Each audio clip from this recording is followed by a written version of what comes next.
Larson, hey, good job getting Dust 514 right. That is it. We were just talking about that. Not 514, not 514. Not 514. Nope. 514. You got it. Very cool. Awesome. I'm here with the guys from CCP. We are checking out the all-new, free-to-play EVE Online. I don't want to call it expansion. It's like a continuing on-the-ground effort of. Yeah. On the PS3. Absolutely. I have never heard of a free-to-play game on a console. This is new. There's a lot of big stuff to talk about here. It's a very big moment for CCP. We're super excited about what we got here. And for those who don't know, EVE Online is a MMO space simulator. How would you describe it? I see charts and graphs. Exactly. Yeah. Well, it is an MMORPG, and at the end of the day, and you are a spaceship pilot in a universe that really doesn't have any limits. There are thousands of solar systems, each with planets, tens of thousands of planets out there, and it's the only MMO in the business that has grown every single year since its launch in 2003. And we've had millions of people in that universe, hundreds of thousands playing today, who are active subscribers, who are part of what is almost the infinite storytelling engine of EVE Online. And part of why it's been successful versus other MMOs that rise and fall and things, and we just keep growing every year, is because everyone in EVE is literally playing together. It is a single shard universe. It's not one of these things where you and I meet in a pub and we're like, oh, I play game X, so do you, and we never see each other in the game because we're on different shards or different factions or different servers. In EVE and only in EVE, everyone is playing together all the time.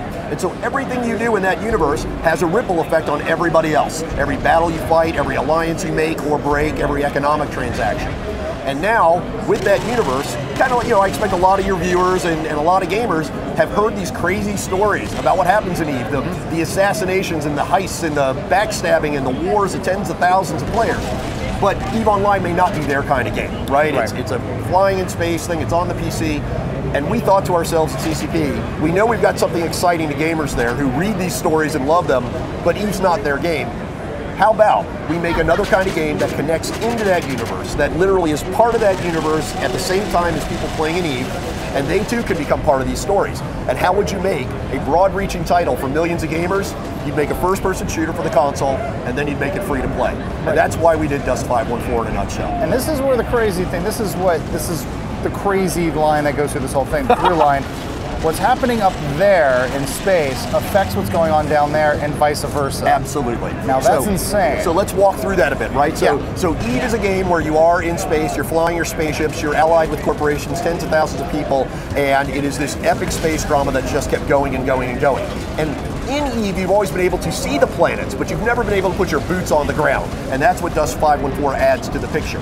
Now imagine that as a shooter guy, right? You're playing on your console, you're picking up your DualShock or your Move and your Sharpshooter, because we've got all that supported now, and we're showing that at the booth here as well. And you're playing your shooter game, and you can go from 1-on-1 to 24-on-24, the largest battles we've announced so far. And every battle that you have impacts that same EVE economy. You're earning interstellar credits, our currency, between both games, and you have the opportunity to buy virtual currency using ARM on the PlayStation Network. You just buy your points there. But the game is completely a free download. And when you are playing in these battles, you are effectively taking territory on behalf of or against EVE corporations. Or maybe you're not. Maybe just you and your Dust friends are sitting there and saying, we own this planet, and the resources that this planet throws off will go to the corporation that pays us the highest bidding. In Dust, you're a mercenary, right? You generally aren't supposed to care about agendas of who does what. You're selling your services to the highest bidder. But like in EVE, you will likely find people who you agree with their goals, you want to work with them towards their efforts of galaxy-spanning domination, and that's where the real rabbit hole gets very, very deep. Well, that gets really interesting too when you're talking about a free-to-play on a console. Correct me if I think I'm right. I don't think a free-to-play has ever been done in this type of way. Not on the scale we have. Not in the sense of what we're used to of the current day free-to-play. Exactly. So this is actually being done on Sony's platform. I figured Sony would slap you in the face and say no, as opposed to saying, actually we want this as an exclusive right now. They love it. I mean, here's the thing, right? If you look, the PC has always been the platform where the big innovations happen first, right? Just because you have the open architecture, you have a large audience of people, and you have the ability to kind of try new things out. It's where genres like FPS got started, it's where business models like free-to-play got started, it's where online gaming got started. And as these things became big, they then migrated to the consoles, as you saw with Xbox Live and PlayStation Network and things like that. So now we're looking into the PC universe, right? And you see how the free-to-play business model has really taken off. Initially, it was something that was, for those of us who are real gamers, the free-to-play stuff was largely not stuff we were interested in, right? Just kind of Things like crap. different games, right? Different sorts of games that did not appeal to our sensibilities. Right. But then you see things like League of Legends, like World of Tanks, and you're starting to see real games built from the ground up to be free-to-play, microtransaction-based games that are winning with gamers. I mean, we love these games, and they're not easy. They are core games. And they are not pay to win. They are free to play with a sort of still a mentality around skill will win in the end over spending a bunch of money. And so we see an opportunity now to bring that to the console, and Sony sees it as well, right? You know that free to play will be a big deal on the console, but we are proud to be first. We are the first ones bringing a game of this production value, AAA production, huge team of development, first-person shooter running to be based on the Unreal Engine with a lot of customization. No one has done this before on the console the way we are doing it. Well, the last time I heard of a PC interfacing with a console in terms of multiplayer had to have been Shadowrun. I remember Shadowrun. I was at Microsoft. Yeah, exactly. So, I mean, we're talking an Xbox interfacing with a PC. Now we're talking about a PC MMO that's been around since 2003 that uses a completely different engine. Yes. An engine that barely existed that exists today. And now you're talking about a first-person shooter that is, I believe, Unreal 3.5, Correct. Right? How are these two talking to each other? Yeah, so it's fascinating, right? Everything, again, and I think you could never do something like this if it weren't for the single shard nature of EVE, right? Everything that happens in EVE, all the economics, all the politics, all the communication with the players, basically it is this supercomputer in London that we call Tranquility, where all of these actions happen. And almost like, we as CCP are the archaeologists of the history of what goes on in the EVE universe by looking into all that data. Now, with Dust 514, your battles are going to be rendered on your PlayStation 3, right? That's just sort of how that works. But we have these clusters of battle servers around the world where those multiplayer battles end up getting fought. And the results of those battles are then brought in through, for the technical folks out there, an API layer we call our Carbon REST or CREST system that basically allows for all of the inputs to come from Dust 514 in terms of who won a battle, how much money was exchanged, did somebody buy a tank with their currency and things like that, because it's really important. I mean, EVE is a game that is based on a economy with probably the highest fidelity of real, virtual economy in there. And it's important that when a tank is bought in Dust 514, it's not something that magically respawns on a battlefield like it does in other first-person shooters, right? Someone paid for that tank. Someone paid for that tank in their in-game currency or maybe their virtual currency. And when that tank blows up, it is gone. And it gives you just a much higher level of fidelity and this sense of victories are sweeter and losses are that much more painful because there really is a sense of win and loss there. And so those actions, those results, that economic transaction is brought back into the Tranquility shard in the same way that everything that happens in the EVE universe is brought into that Tranquility server. And every interstellar credit counts, every bullet that you fire is an economic transaction. And when the EVE players and the Dust players work together, they don't just communicate with each other and chat in real time. I mean, we have people on PS3 able to chat with people on the PC playing EVE. But they're also able to fight with each other in that way. So much like in the real world, right? You're an infantryman on the ground, you call in for air support. As a Dust mercenary, you're able to call upon EVE corporations to drop what we call an orbital bombardment. And we demoed this at FanFest in Reykjavik. The trailer we put out shows this, where your friends in EVE drop a payload onto the planet, have a big impact on the battlefield there, and that bombardment literally travels through the PC, through the Tranquility shard, lands on your PS3, and makes that impact. I remember you guys showing that side by side. We're seeing EVE on the left, and then we were seeing gameplay on the right of Dust. It's like, wait, that you can't do. How did you do that? That kind of blew my mind. Yeah. Like, it's just the idea of these two different engines working together. It's kind of insane, especially being on PC and then PS3. Yeah. But I do want to talk about the microtransactions. If it is free to play, what am I buying?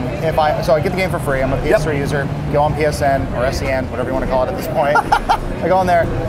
And I go, oh, cool. I want to put some money into this game. I got $5. What can I buy? Sure. What am I buying? Yeah. So when you spend your PlayStation currency on behalf of Dust, right, you get what we call ARM, is that virtual currency there. And ARM alongside ISK, our interstellar credit, the same, and both of those currencies exist in EVE Online today.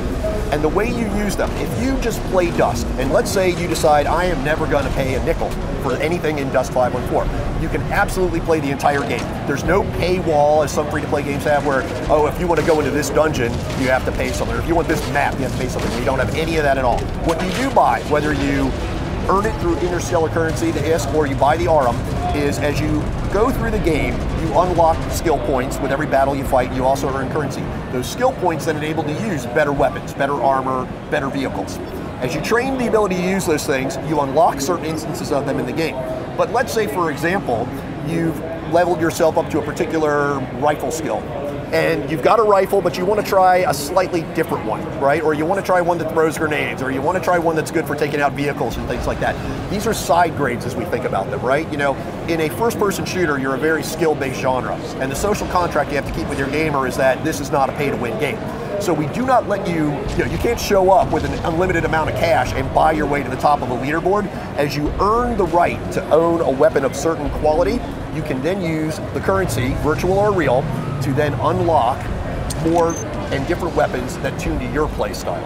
Where this really comes into play is, unlike a lot of other first-person shooters, right, Dusk gives you the ability to sort of really do different things outside of the standard archetypes that happen, in particular in MMOs, right? You know, sure, you can be a sniper. You can be a guy with light armor, moves fast, and is a glass cannon, and if you take a couple punches, you're gonna go down.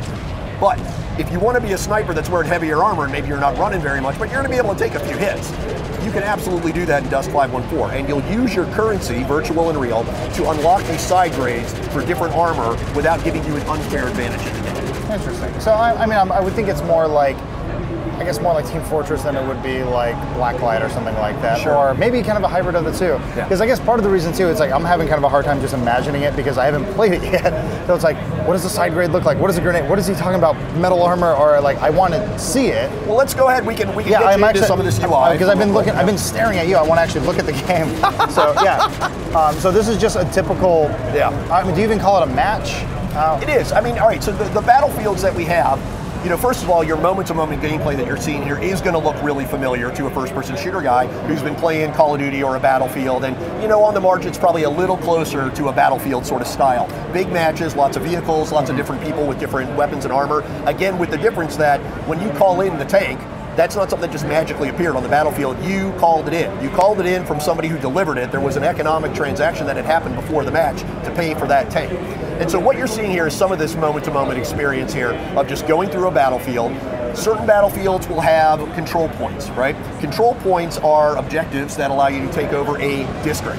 And districts are things that, you know, when you have all the districts in a planet, you now control that planet. And there are tens of thousands of these planets in the EVE universe, each of which have resources that they throw off. Mm-hmm. So the overall objective as you go through this kind of a map is to take over control points on the map, win that district through all those control points on that map, win all the districts on a planet with your clanmates, and own a planet. So that's sort of how the very specific sort of match here happens. And that happens in things that are all the way from 1-to-1, 24 on 24. We do have single player experiences as well, things that are more like a horde or a survival mode in other first-person shooters, right? Where you can just, if all you want to do is play that game by yourself and earn currency and skill points that way, you absolutely can.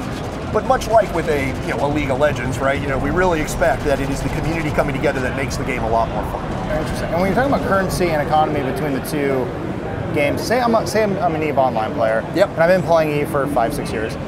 Is there anything that I can take from that game? Do I get anything special if all of a sudden I'm like, hey, you know what? I picked up a PlayStation, I want to play Dusk. Do I get anything? Do I get a reward as being a loyal member to CCP for so long? Well, we absolutely are doing those things now. And just as a start point, for example, as we are going into our closed beta, right? We've had a closed beta running for a few months now. We've been on PlayStation since December actually running.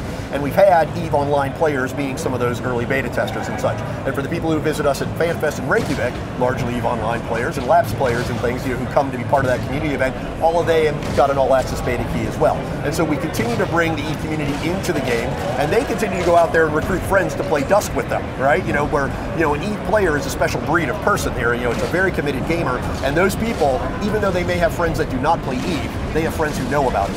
They have friends who would be willing to jump in onto the Dusk sort of side of the experience and take part in these battles with them, from those sorts of orbital bombardments and surface cannons firing up and seizing that terrain for a corporation, right? So what I'll ask our guy to do here is pop out of the battle here and start getting into some of these UI elements that will show you of fitting and characters and things like that, so you can see really how this currency comes together.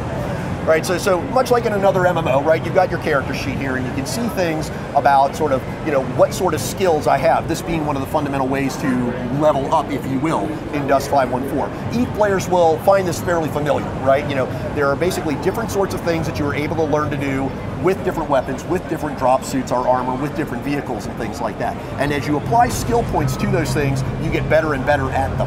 But there's no reason why you can't say, I'm going to dabble in something else. I like being a sniper, but I really want to be able to throw some grenades, and I want to be able to drive a tank as well. Now, there are more skills than you're ever going to be able to master in the life of a normal person, right? Much like real life, we don't expect you to be great at everything. We expect you to specialize in the thing that you like best. There's no requirement for it to be any one particular thing. You can have your, a very hybrid sort of class idea that you put together on your own. And with that, you and your clan mates will come together and be specialists in particular battles. Terrestrial planets, gas giants, water worlds, things like that will be the kinds of places and the kinds of battles that maybe you and your friends are better at. And so as we get into what you're seeing here, and this is like your own home base. Exactly. The menu is like corner, you're actually moving around, right? Yeah, like in this room, that's how you get into a game. You got it. It is your three-dimensional space that, if you will, is before you enter the lobby. Right, where you go in for a battle and you get on a war barge and meet with your friends and things. But this is a place where you can do all these things and you can tweak your drop suit, right? So what you're seeing here is like each of these slots here on this drop suit is something that is customizable. You can put different modules in there that enable different kinds of weaponry, different kinds of power and CPU requirements and things like that. You are going to want to learn how to use particular equipment before you actually take it out into the field, because just like driving a tank or a plane in real life can be pretty dangerous if you don't know what you're doing.